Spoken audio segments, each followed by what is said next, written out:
حتما برای شما هم جالبه که بدونین بازیگرای جذاب و خوشگل سریال تردید توی بچگی و دوران نوجوانیشون چه شکلی بودن. قیافه آکین همینقدر پرجذابه بوده؟ ابر و شاهین با اون موهای فرفریش همینجوری تو دلبرو بوده؟ روی دکمه عضویت کانال لنز بزنید تا توی این ویدیوی بامزه و باحال دوران بچگی و نوجوانی بازیگرای سریال تردید رو با هم ببینیم. ابر و شاهین. ابرو یا همون ریان مهربون با اون موهای فرفریش خدای جذابیته. شما یه دختر کوچولو رو با این موهای فرفری تصور کنید، البته که کلی تو دلبرو میشه. به نظر من که ابرو خیلی تغییر نکرده و هنوزم همون موهای فرفری باحال و لبخند شیطونشو داره.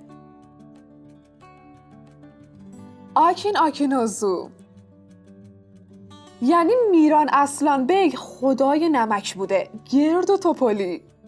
کی فکرشو میکرد میران قبلا انقدر گردالی بوده باشه و برعکسش حالا انقدر جذاب و خوشتیپ باشه؟ سرهاد توتوملر.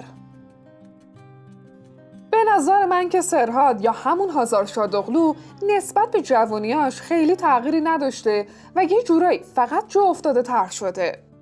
نظر شما چیه؟ مجید سونکان. چیزی که توی همه عکسای نوسوخان عصبانی و خشن مشترکه این سیبیلا و ابروهای خفن ترسناکشه. یه جورایی آدم فکر میکنه این مرد کلاً با همین سیبیلا از مادر زاده شده. احمد تانسو تاشانلار. اگه از ریش و سبیل احمد تانسو یا همون آزاد شادوغلو صرف نظر کنیم دیگه هیچ چیش عوض نشده. بابا حداقل یه تغییر کوچولو میکردی. درست نمیگم؟ سردار اوزر.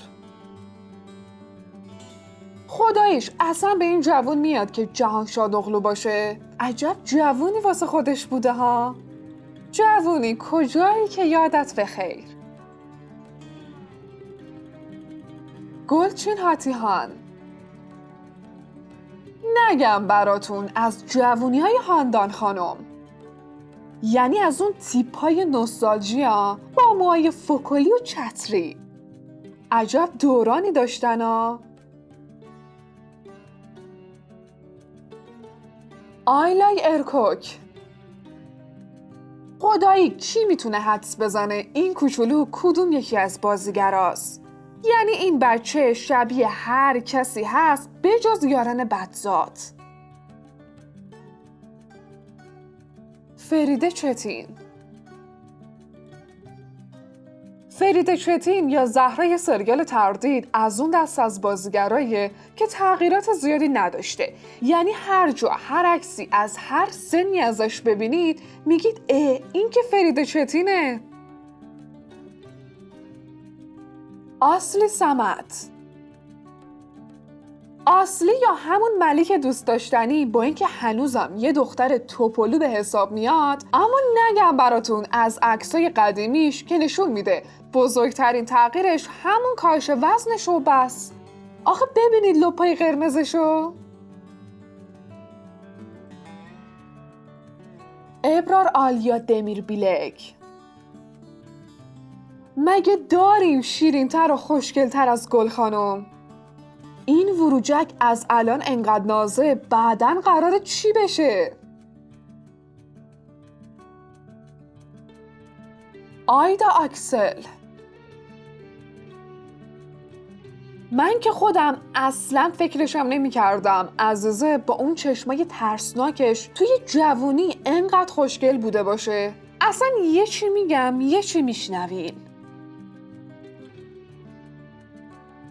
اویا آناستاسی.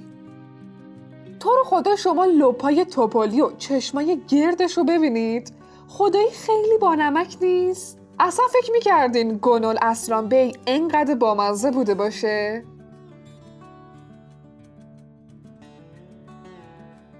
جاهیت گوک. اگه الان فیرات ریش و سبیلاشو بزنه برمیگرده به فیرات سالهای نوجوانی. یعنی اگه از تغییرات دوران بلوغش بگذریم این پسر دیگه تغییرات آنچنانی نداشته. نظر شما چیه؟ گلچین سانتیرچیوغلو: سلطان خانومم که ماشاءالله انگار قالی کرمونه، هر روز خوشگل‌تر از دیروز. دویگو یتیش: